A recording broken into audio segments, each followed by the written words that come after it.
नमस्कार, आपका स्वागत है फटाफट खबरों में। मैं हूं आपके साथ भावना रनौट। आज हम लेकर आए हैं बिहार के हर छोटे बड़े शहर की सबसे तेज और ताजा खबरें।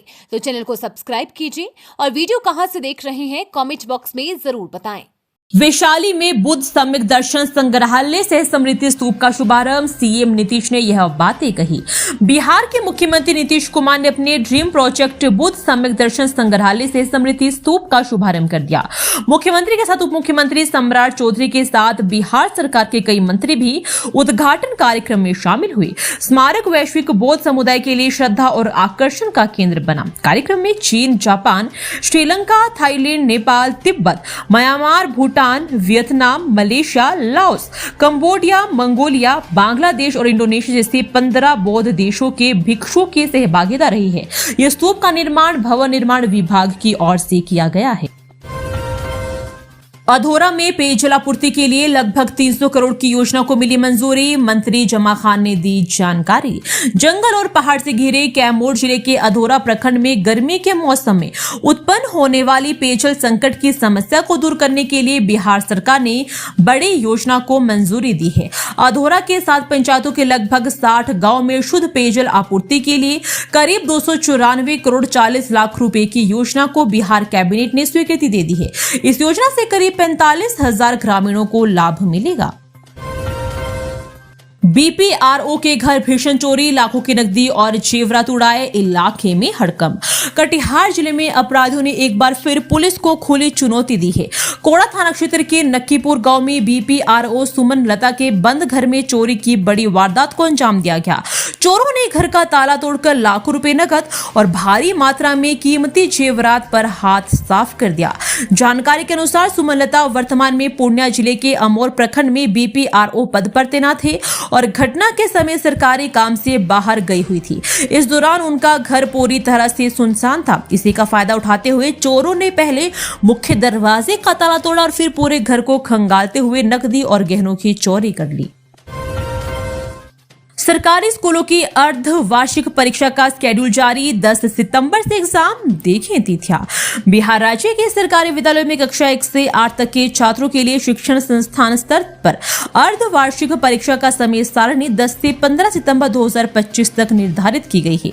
परीक्षा 2 पालियों में आयोजित की जाएगी। कक्षा 1 और 2 के छात्रों की परीक्षा मौखिक रूप से वर्ग शिक्षक द्वारा संचालित की जाएगी, जबकि कक्षा 3 से 8 तक के छात्रों की परीक्षा लिखित रूप में ली जाएगी। बिहटा में भारी बारिश के बाद जमीन धंसी, ग्रामीणों में दहशत। कई जगह 4 से 5 फीट गहरे गड्ढे बने। राजधानी पटना सहित आसपास के क्षेत्रों में मूसलाधार बारिश के बाद एक गंभीर स्थिति सामने आई है। पटना जिले के बिहटा प्रखंड अंतर्गत कोरहर गांव में मंगलवार को जमीन धंसने की घटनाएं दर्ज की गई है। गांव के कई हिस्सों में 150 से 200 फीट लंबाई तक मिट्टी खिसक गई है और जगह जगह 4 से 5 फीट गहरे गड्ढे बन गए हैं। इससे ग्रामीणों में दहशत का माहौल है। बारिश के बाद जमीन के भीतर से मिट्टी खिसकने और दबाव के चलते यह घटना बताई जा रही है। ग्रामीणों का कहना है कि पहले जमीन में दरारें दिखी और धीरे धीरे कुछ स्थानों पर जमीन धंसती ही चली गई। फुलहर बनेगा भव्य धार्मिक पर्यटन स्थल। रामसीता के प्रथम मिलन स्थल का होगा 31.13 करोड़ की लागत से विकास।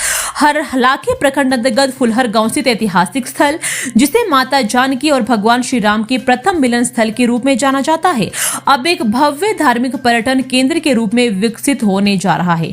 मुख्यमंत्री नीतीश कुमार ने 31.13 करोड़ रुपए की लागत से होने वाली विकास कार्यों का शिलान्यास किया है। इस बात की जानकारी उन्होंने अपने आधिकारिक सोशल मीडिया प्लेटफॉर्म के माध्यम से साझा की। मुख्यमंत्री ने लिखा कि मधुबनी जिले के हरलाखे प्रखंड की पावन धरती फुलहर माता सीता और प्रभु श्री राम के प्रथम मिलन की साक्षी रही है। यह हम सभी बिहार वासियों के लिए गौरव की बात है कि अब इस स्थल का धार्मिक पर्यटन केंद्र के रूप में विकास किया जा रहा है। 4 अगस्त से लागू होगा IT 2.0 एप्लीकेशन। 2 अगस्त को बंद करेंगे नालंदा के सभी डाकघर। नालंदा जिले में डाक सेवाओं में बड़ा बदलाव होने जा रहा है। डाक विभाग 4 अगस्त से पूरे नालंदा मंडल में IT 2.0 एप्लीकेशन को लागू करने जा रहा है। इस तकनीकी अपग्रेड को लेकर 2 अगस्त शनिवार को जिले के सभी 351 डाकघर बंद रहेंगे। इस दौरान किसी प्रकार का डाक संबंधी कार्य नहीं किया जाएगा। नालंदा मंडल के डाक अधीक्षक कुंदन कुमार ने बताया कि यह परिवर्तन APT ऑटोमेटेड पोस्ट ट्रैकिंग 2.0 प्रणाली के तहत किया जा रहा है। इस नई प्रणाली के शुरू होने के बाद सभी डाकघर पूरी तरह ऑनलाइन मोड में कार्य करेंगे। इससे विभाग की कार्यशैली अधिक पारदर्शी और तेज होगी। वहीं आम जनता को भी त्वरित और बेहतर सेवा का लाभ मिलेगा। मुजफ्फरपुर में पारिवारिक विवाद ने लिया हिंसक रूप, छोटे भाई की जमकर पिटाई, गोली लगने की भी चर्चा। मुजफ्फरपुर जिले के मानियारा थाना क्षेत्र स्थित सुबधिया गांव में मंगलवार को पारिवारिक विवाद ने हिंसक रूप ले लिया। आरोप है कि एक बड़े भाई ने अपने छोटे भाई की जमकर पिटाई कर दी। वहीं घायल युवक ने दावा किया है कि उसे जान से मारने की नियत से गोली मारी गई, जो उसके दाहिने कंधे में लगी है। हालांकि पुलिस ने गोली चलने की पुष्टि नहीं की है और मामले की जांच भी कर रही है। नाग पंचमी पर भागलपुर में उमड़ी श्रद्धा, महिलाओं ने शिवलिंग व नाग देवता पर चढ़ाया दूध और गंगा जल। सावन मास की पंचमी तिथि पर मंगलवार को पूरे भागलपुर में नाग पंचमी का पर्व श्रद्धा और उल्लास के साथ मनाया गया। सुबह से ही शहर के विभिन्न मंदिरों में श्रद्धालुओं, विशेष रूप से महिलाओं की भारी भीड़ उमड़ पड़ी। श्रद्धालुओं ने शिवलिंग और नाग देवता पर दूध, गंगा जल, पुष्प, बेलपत्र, दही और अक्षत चढ़ाकर सुख समृद्धि की कामना की। महिलाओं ने व्रत रखकर स्नान ध्यान के बाद मंदिरों की ओर रुख किया। पूजा के दौरान मंदिर परिसर ओम नमः शिवाय और नाग देवता की जय के जय घोष से गूंजते रहे। भक्तों ने पूरे विधि विधान से पूजा कर भगवान शिव और नाग देवता से परिवार की कुशलता और संकट निवारण की प्रार्थना की। देवघर बस हादसा, बिहार के बगहा की महिला की मौत, 4 महिलाएं भी हुई गंभीर रूप से घायल।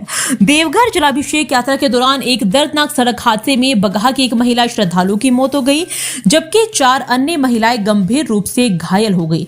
मृतका की पहचान लोकरिया थाना क्षेत्र के हरनाटांड स्थित मोथराजी गांव निवासी माबझा मांझी की पत्नी दुर्गावती देवी 45 वर्षीय के रूप में की गई है। ये तो थी आज की फटाफट खबरें। हम मिलेंगे अगले बुलेटिन में, तब तक के लिए धन्यवाद। जय हिंद।